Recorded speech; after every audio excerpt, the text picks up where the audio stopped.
Hello and welcome to Benue Television News at 7. I am Susan Atchin. The headlines: Benue Assembly holds valedictory session for late member. Umahi says no new projects for 2025. World's second largest diamond found in Botswana.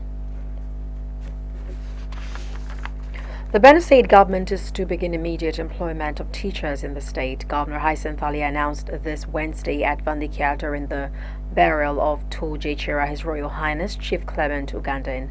According to him, the move is in fulfillment of his promise to upgrade the educational sector in Benue State. Correspondent Emmanuel Akula reports that the state government is targeting 9,700 teachers in the exercise. Here is the report. The governor, who says it is only through peaceful coexistence that development can thrive in the state, calls on the social cultural organizations in the state to bring youth in agriculture for food security and development. Worried about the frequent passing of first-class chiefs in the land, the state chief executive promises to ensure enthronement of men of integrity as their successors to uphold values of the land, even as they collaborate with his government to end insecurity in the land. He uses the late traditional ruler, Chief Ugandan, as an example of who he describes as a man of peace who loved development and impacted many lives, to call on the people to emulate him for the good of humanity.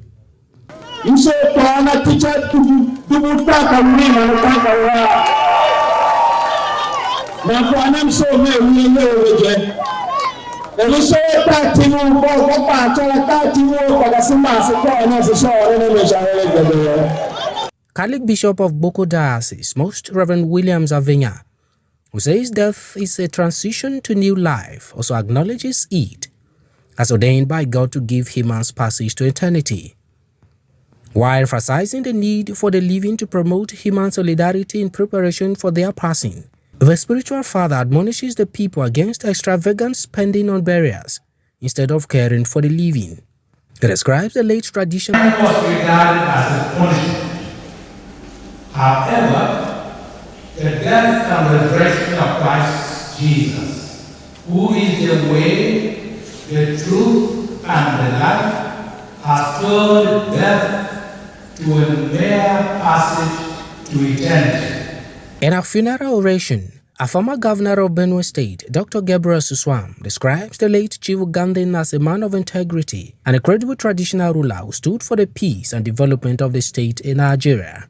Somebody we've lost, and I would say that the Tiv Nation have lost a great leader, someone who have stood for peace, who have stood for development of just not the state, but this local environment.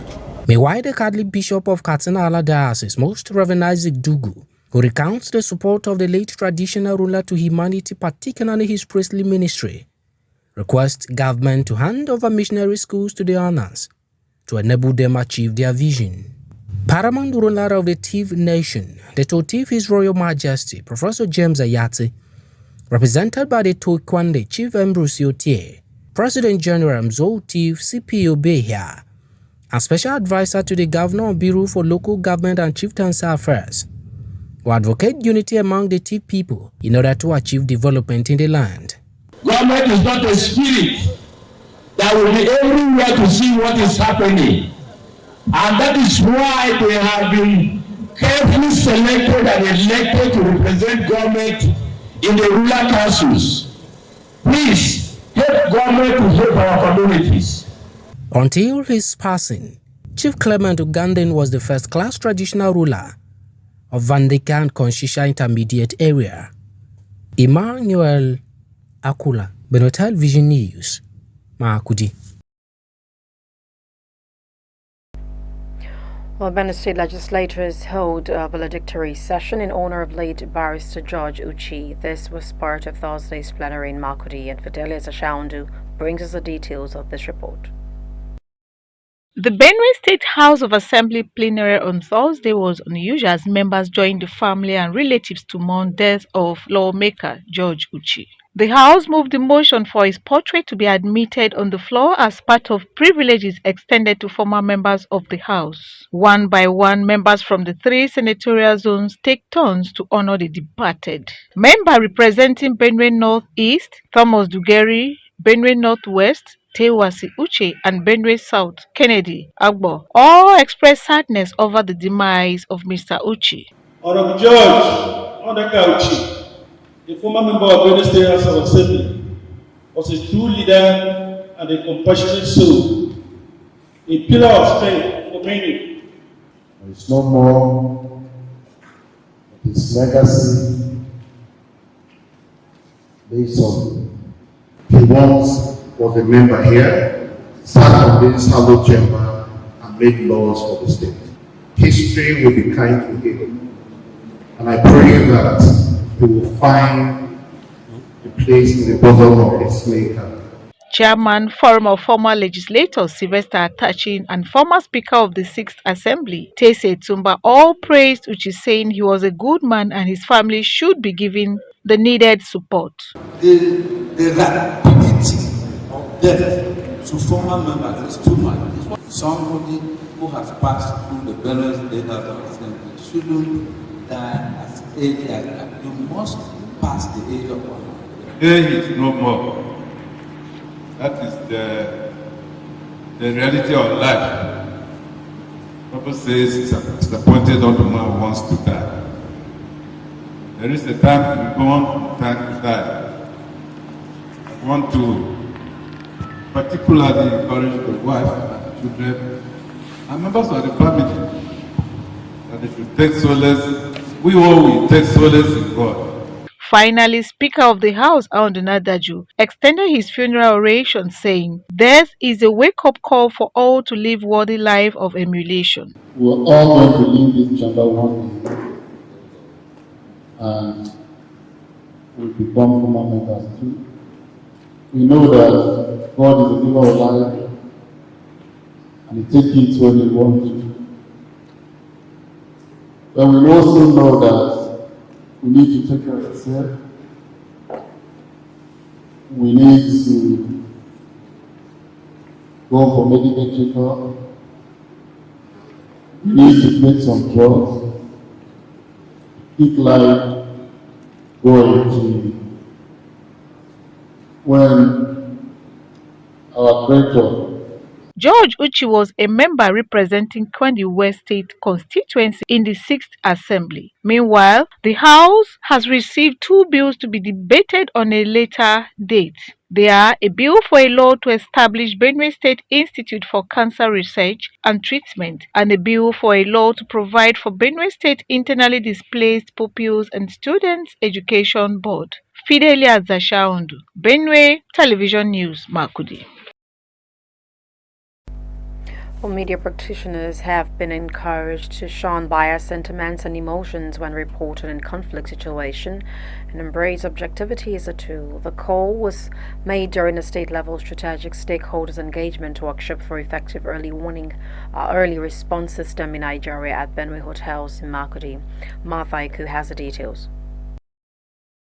Conflict cannot be resolved without management skill, and for conflict to be sustainably resolved, media practitioners need to have conflict management skills as well as understand causes, actions, and the source. This formed the outcome of a state-level strategy stakeholders engagement workshop with the title Effective Early Warning, Early Response System in Nigeria, organized by USAID Mercy Corps Nigeria for media practitioners from Benue and Nasarawa states, held in Makudi. The one-day workshop is to adopt a conflict-sensitive approach towards engaging and compelling media practitioners to be able to mitigate conflict in their reportage. Participants at the workshop are taught on the need to understand the dynamics and the underlying issues on threats to one another's aspirations that can result to conflict and make positive contributions towards peace management. Resource persons suggest helping to create conditions that allow for the interest and need of various parties in conflict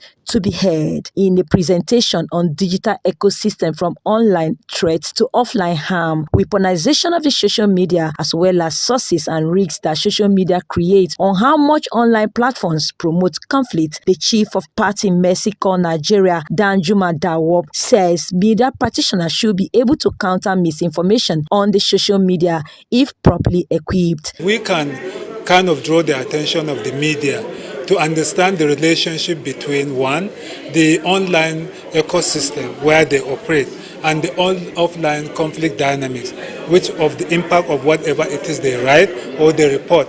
Then it's important that with that understanding, if they understand this, then they will be able to write in a conflict-sensitive way. Participants at the state-level strategic stakeholders engagement workshop expressed diverse reactions to the importance of the training as it will enable them to be more objective in their reportage. Conflict is dynamic and it evolves. So as such, as a journalist, one has to apply sensitivity in his reportage or writing. I will make sure that I work on this. I understand today that as a journalist, if I must report conflict, it then means that we certainly have to go to the root of the root cause of the conflict. It means I need to know what is responsible for the conflict. It's not enough for me to, okay, I've heard them fighting, so let me quickly rush to go and report it. I need to know what is responsible for the fighting. I need to know how I should be able to approach the story to the point that people from both sides will not feel I'm going one side in any way. The one-day training is to support media practitioners to understand the concept of digital peace building and also recognize that they can make constructive differences to promote peace during times of conflicts. Martha Iku, Benue Television News, Makadi.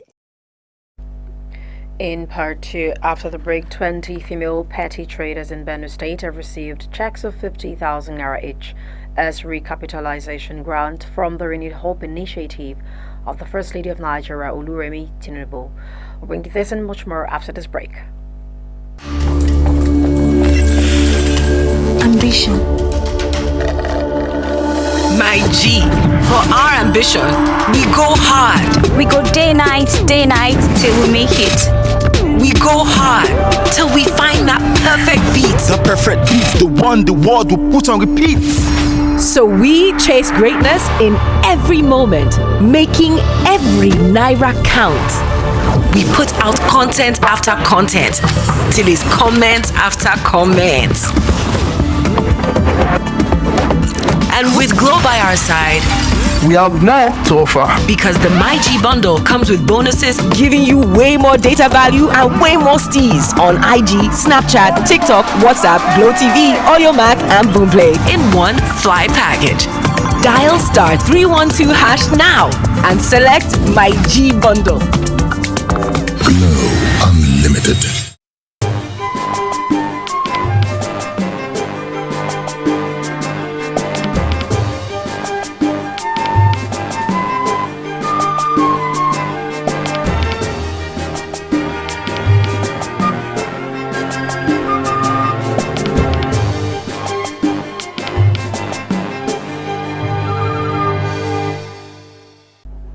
Welcome back. If you're just joining us, this is Benue Television News at 7.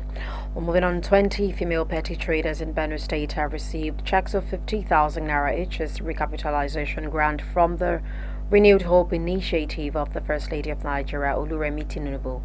The Economic Empowerment Initiative aims to reach about 1,000 petty traders, all women in each state of the Federation and the FCT. Martha Iku has the details.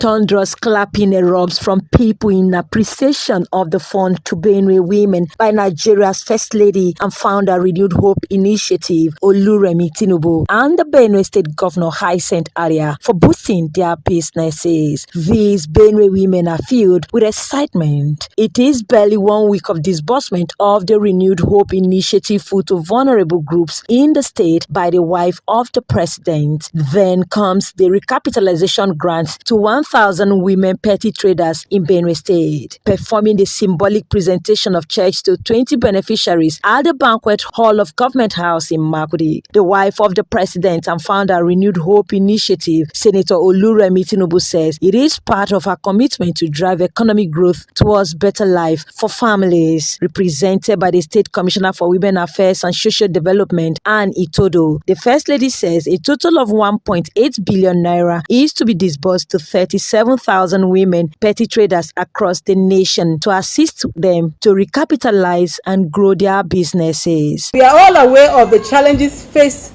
by small and medium enterprises, SMEs, especially the petty traders who form the backbone of our local economies. These challenges, however, have not deterred the strength of our women. Through the Renewed Hope Initiative Economic Empowerment Program, we are providing 1,000 selected women petty traders per state with a grant of 50,000 naira each. Speaking at the flag off of recapitalization of economic grants, the Benue State Governor Hyacinth Alia, represented by the Deputy Governor Sam Ode, says the gesture by Nigeria's First Lady is not just disbursement of funds, but economic empowerment for women, which holds great benefits. The governor assures Benue women of sustained support by the present administration, urging them to take the grant as a sign of their belief in women's ability to prosper. I'm extending in a very special way my deepest appreciation to Her Excellency Senator Oluremi Tinubu, CON, First Lady of Nigeria, the wife of our President. Her commitment to the economic empowerment, particularly for women and the most vulnerable in our society, has brought about transformative change across our nation, Nigeria. Today's event is yet another testament of her tireless efforts and her dedication to the vision of a prosperous Nigeria, and that includes Benue State. Special advisor to the Benue State Governor on Women Affairs and State Coordinator, Renewed Hope Initiative, Scholastica Benso, lauds the initiative of the First Lady, which has provided opportunity to women to boost their businesses. Just last week, when we flagged off the food outreach program, the wife of the vice president said, by come next week, we will be doing this event, and true to their word, it's happening today. These are women that honestly, they are deliberate. What they say they will do, they do. A word of encouragement to us all. These monies may look small to you, but it can make a difference. Please put it judiciously in whatever it is you desire to do. Some of the 20 beneficiaries of the grant expressed gratitude to the founder of the Renewed Hope Initiative, saying it will go a long way to boost their businesses. I'm really happy I could benefit from this because I run a mini business of POS, and I have a mini fish pond, which I was actually lacking funds for, but as this came, I could actually expand it a little. I love what you said, but all thanks to them for what they have contributed to us to support our business. We promise that we will make them proud. 980 women are expected to receive the grant in the coming days to make up the figure of 1,000. Martha Iku, Benue Television News. Well, the federal government has announced plans to allocate funds in the 2025 budget based on a thorough needs assessment, prioritizing essential projects and agencies. It said it will ensure that funding allocated to agencies are based on actual requirements. Chief of Staff to the President, Femi Gbajabiamila, disclosed this while speaking to journalists after a one-day fact-finding tour of government agencies under the State House, emphasizing the need for prioritization given the limited resources available. Gbajabiamila questioned the current funding and performance of various agencies, considering their mandate and relevance to the administration's vision and the Renewed Hope agenda. He hinted at the possibility of merging or scrapping underperforming agencies to optimize resources. In separate interactions with heads and staff of the agencies, the Chief of Staff pledged that the Presidency would ensure better welfare and working conditions of staff within the agencies under the supervision of the State House. He urged the staff of these agencies to embrace innovation, excellence, and professionalism while supporting their chief executives to succeed. Meanwhile, the Minister of Works, David Umahi, announced that the ministry will not propose any new projects for the 2025 fiscal year, aiming to minimize or eliminate the occurrence of abandoned projects. This is as he decries 16 trillion naira funding gap on an ongoing over 4,000 projects he claimed the current administration inherited. He made this assessment during a media briefing in Abuja on Thursday, marking his first year in office. The minister further explained that inflation has contributed significantly to the rise in cost of most of these projects, and it will be in the nation's best interest. Well, the federal government has vowed to revamp all of its ongoing water projects across the country in a bid to provide water for their citizens. This is as the Minister of Water Resources and Sanitation, Engineer Joseph Utsev, inspects water projects in Osun State as part of inspections of water projects across the southwest. Among the sites visited by the minister included Ilesha Water Dam in Kajola, Ife Water Dam at Ogudu, among several sanitation projects in the towns. The minister, accompanied by the Osun State Commissioner for Water Resources, Sunday Oruni, had brainstorming session with consultants at the dam sites visited on Wednesday and Thursday in the state. Speaking with newsmen at the Ilesha Dam site, the minister said he was on a 3-day inspection tour of water project sites across the southwest state in a bid to boost water supply for Nigerians. He added that after completing his tour of various water and other project sites across the country, he will also devise a means to ensure that Nigerians get value for money on all the projects under the ministry. Let's now join Lois YouTube for business news. Over to you, Lois.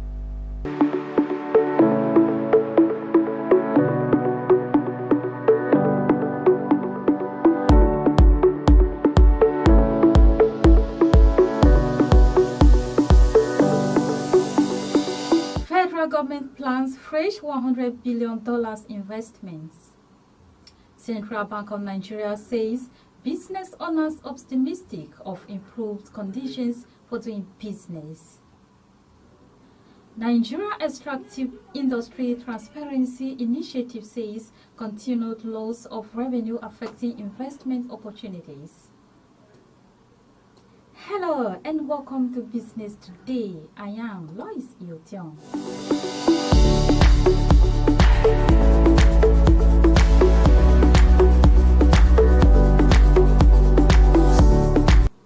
The Minister of Budget and Economic Planning, Atiku Bagudu, says the federal government is planning to invest $100 billion annually to tackle the economic challenges in the country. Speaking at the National Economic Dialogue 2024, organized by the Nigeria Economic Summit Group in Abuja, Bagudu said that the recent nationwide protest has forced government officials to listen more and do better. He said though the current economic situation is due to cumulative years of underinvestment, the current administration is ready to rewrite the wrongs to improve the country in the next 25 years.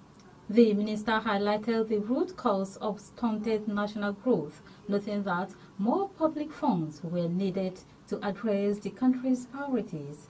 In his speech, Chief of Staff for the President, Femi Gbajabiamila, said the country was battling with various social-economic challenges that threatened the existence of a national union.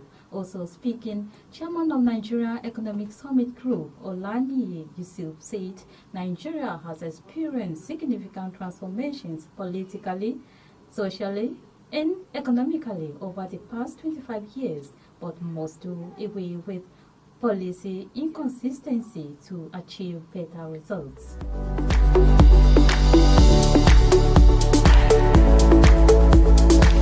The Central Bank of Nigeria, CBN, says business owners are optimistic that the conditions for doing business in the country will improve. According to the Business Expectations Report released by the Apex Bank, business owners expect businesses to perform better in August with an optimism index of 7.6 points. In the next 3 months, the CBN said the optimism index for businesses was rated at 19.3 points, while the optimism index for the next 6 months was 30.7.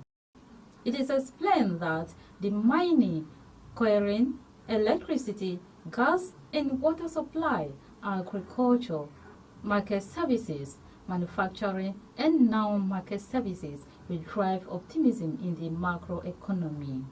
The Apex Bank stated that the positive outlook in the volume of business activities of firms in the coming months implied improved prospects for employment. It noted that respondents' firms expect the exchange rate to depreciate in all review periods except the next 6 months. Executive Secretary of the Nigeria Extractive Industry Transparency Initiative (NEISI), Ogbonnaya Oji, has said that the continued loss of revenue in the oil sector due to oil theft, corruption, and vandalism has affected investment opportunities. He also said Nigeria would require huge investment in the coming years to meet its energy transition targets. Oji spoke in Abuja when he received the Ambassador of Beijing, Peter Lenknecht, the High Commissioner of Australia, Leneni Bin Judah, and the High Commissioner of Canada, Jimmy Christophe, at NEISI House. He pointed out that with the federal government's decision to use natural gas as the transition fuel, about $20 billion annual investment would be needed in the next 10 years to develop gas infrastructure. Oji, however, stated that for this goal to be achieved, the industry must rid itself of the current challenges of corruption, oil theft, illegal mining, stealing of Nigeria's precious minerals, and pipeline vandalism in their separate remarks. The envoys pledged their support to NEISI and the wider stakeholders community in Nigeria to promote transparency in the extractive industry. That's it on Business Today. Many thanks for watching. I am Lois Yotion. Do stay tuned for the rest of the bulletin.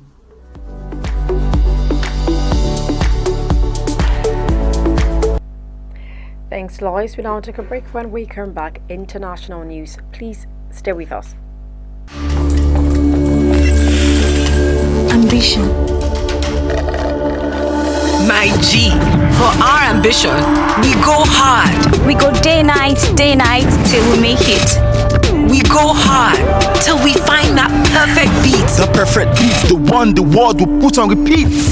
So we chase greatness in every moment, making every naira count. We put out content after content till it's comment after comment. And with Glow by our side, we have more to offer. Because the MyG bundle comes with bonuses, giving you way more data value and way more steez on IG, Snapchat, TikTok, WhatsApp, Glow TV, Audio Mac, and Boomplay in one fly package. Dial *312# now and select MyG bundle. Glow Unlimited.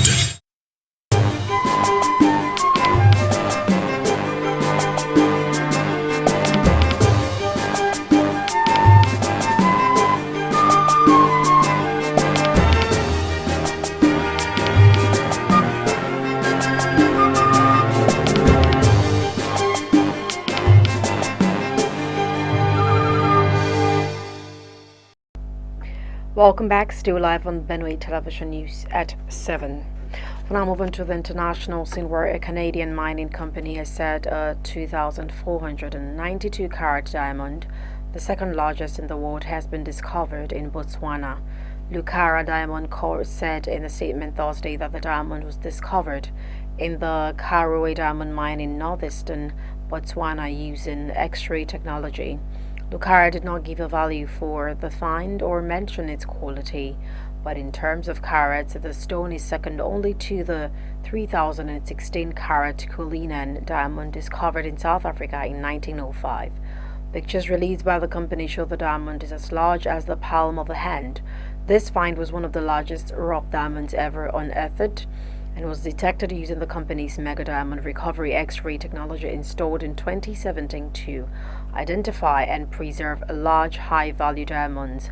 Botswana President Mokgweetsi Masisi was shown the massive stone later on Thursday. His government said it was the second biggest in the world.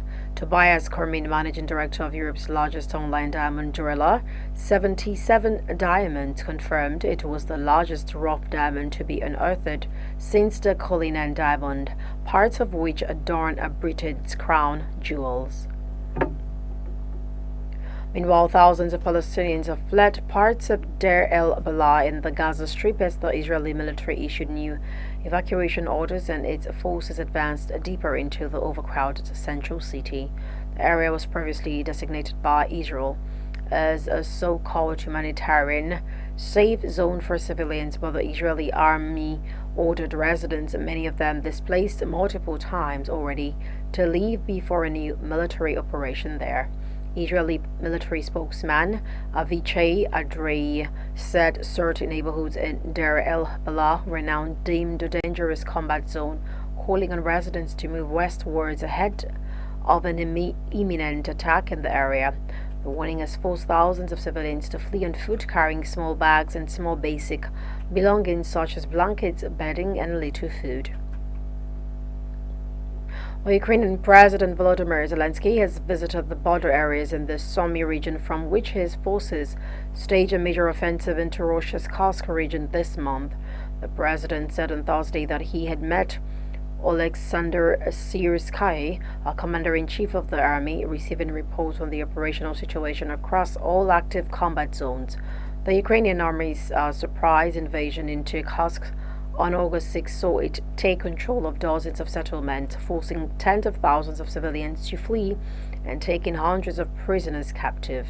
Zelensky said Ukraine had replenished the exchange fund, a reference to the capture of Russian soldiers who could be exchanged for Ukrainian prisoners of war held by Moscow.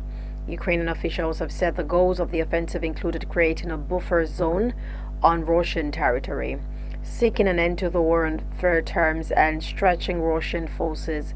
In his statement on Thursday, the president said there had been a decrease in shelling and civilian casualties in Sumy since the Kursk operation.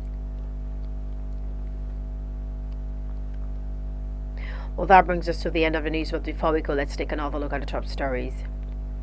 The headlines: we saw that Benue Assembly has held valedictory session for late member. We also saw that Umahi has said no new projects for 2025. Now, the international scene was a second largest diamond found in Botswana. Well, that was Benue Television News at 7. Thanks for watching. I am Susan Achin. Good evening.